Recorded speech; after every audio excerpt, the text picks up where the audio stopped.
Oke, hari ini kita akan sama-sama membedah sesuatu yang luar biasa ya. Kita akan menyelami sebuah teks yang mengupas tuntas tentang ilmu gendam, sebuah pengetahuan esoteris dari jantung Kepulauan Nusantara. Tapi ini bukan sekedar cerita rakyat loh. Seperti yang akan kita lihat nanti, ini tuh sebuah sistem yang sangat terstruktur, lengkap dengan ritual, mantra, dan aturan main yang jelas. Nah, biar jelas, ini dia perjalanan kita nanti. Kita akan mulai dengan memahami akarnya sebagai sebuah ilmu kuno. Lalu kita akan lihat ritual persiapannya, menyelami mantra-mantranya jadi intinya. Terus kita bongkar gimana cara kerjanya, buat apa tujuannya, dan yang paling penting, kita juga akan lihat peringatan dan batasannya. Oke, kita mulai dari yang paling dasar dulu ya. Gimana sih teks sumber ini memandang ilmunya sendiri? Ini penting, karena ini bukan digambarkan sebagai trik sulap murahan, tapi sesuatu yang jauh lebih dalam dan bersejarah. Nah, kutipan ini langsung ngejelasin semuanya kan? Ini bukan sihir jalanan. Ini adalah sebuah seni yang terhormat yang konon jadi rebutan para pendekar dan jawara di masa lalu. Jadi dari sini kita tahu, kita nggak sedang berhadapan dengan kepercayaan biasa, tapi sesuatu yang dianggap sebagai sumber kekuatan yang nyata. Jadi, di sini nih letak kuncinya. Coba deh bayangin, bisa melewati gerbang logika pikiran sadar seseorang dan langsung berbicara ke alam bawah sadarnya. Itulah klaim utama dari praktik ini. Tujuannya adalah menanamkan sebuah perintah begitu dalam sampai si target nggak punya pilihan lain selain nurut, tanpa perlawanan, tanpa pertanyaan. Oke, setelah kita tahu apa itu gendam menurut teks ini, sekarang pertanyaannya, gimana cara mulainya? Ternyata ini bukan sesuatu yang bisa langsung dipakai begitu saja. Ada proses penyelarasan diri yang harus dilewati dulu. Teks ini ngejelasin 6 langkah yang sangat spesifik buat menyatukan diri dengan energi girindam. Prosesnya tuh holistik banget. Mulai dari pembersihan diri, lanjut ke ritual mengisi air dengan mantra yang kuat, dan puncaknya meditasi dalam hening, di mana si praktisi diharapkan bisa merasakan langsung manifestasi dari energi yang baru diserapnya. Nah, jantung dari semua praktik ini tentu saja adalah kata-kata, formula verbal khusus atau mantra yang dipercaya memegang kunci dari semua kekuatannya. Kata-kata ini bukan sekedar ucapan biasa loh, mereka dianggap sebagai alat untuk mewujudkan kehendak. Di sini kita bisa lihat mantra utamanya. Yang menarik banget dari sini adalah perpaduannya.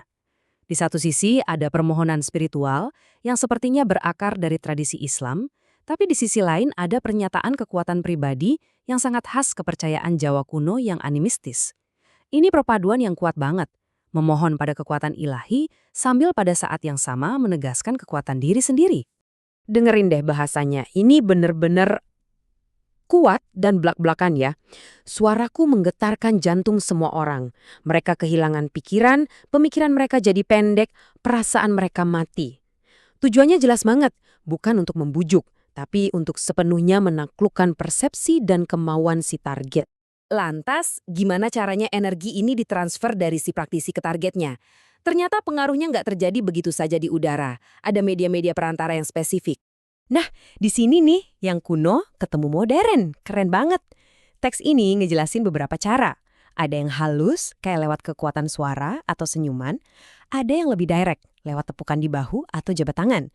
Dan yang paling gila, teks ini bahkan mengakui pengaruhnya bisa dikirim lewat teknologi modern kayak telepon. Ini nunjukin kalau jarak fisik itu bukan halangan. Teknik yang satu ini, wah ini canggih sih. Ini kayak ngehack pikiran orang secara langsung. Dengan membuat target fokus mengingat sesuatu, kesadarannya kan jadi teralihkan.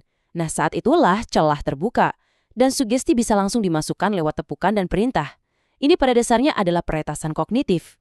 Oke, jadi buat apa aja sih ilmu ini dipakai? Sumbernya bilang aplikasinya tuh luas banget, jauh melampaui apa yang mungkin kita bayangkan.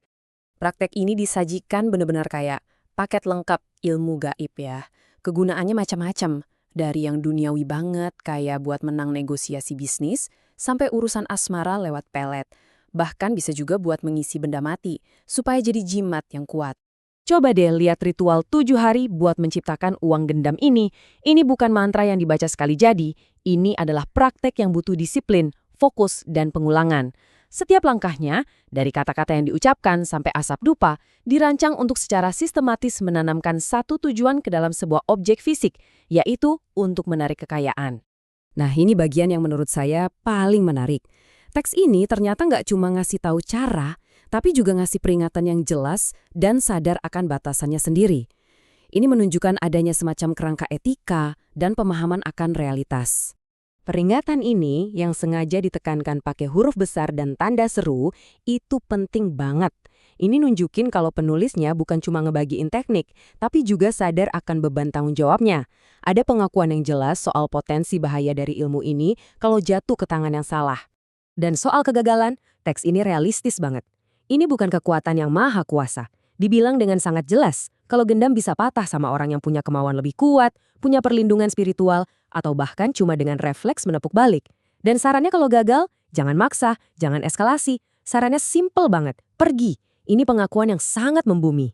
Pada akhirnya, mau kita percaya gendam ini sebagai kekuatan nyata atau cuma metafora yang rumit, keberadaannya sebagai sebuah sistem yang begitu detail itu nunjukin sesuatu kan? Ini menyoroti hasrat universal kita sebagai manusia untuk memahami kekuatan tak terlihat yang membentuk hidup kita, untuk bisa punya sedikit kendali, dan untuk terhubung dengan pengetahuan yang lebih dalam dan tersembunyi. Terima kasih sudah bergabung dengan saya dalam penjelajahan kali ini.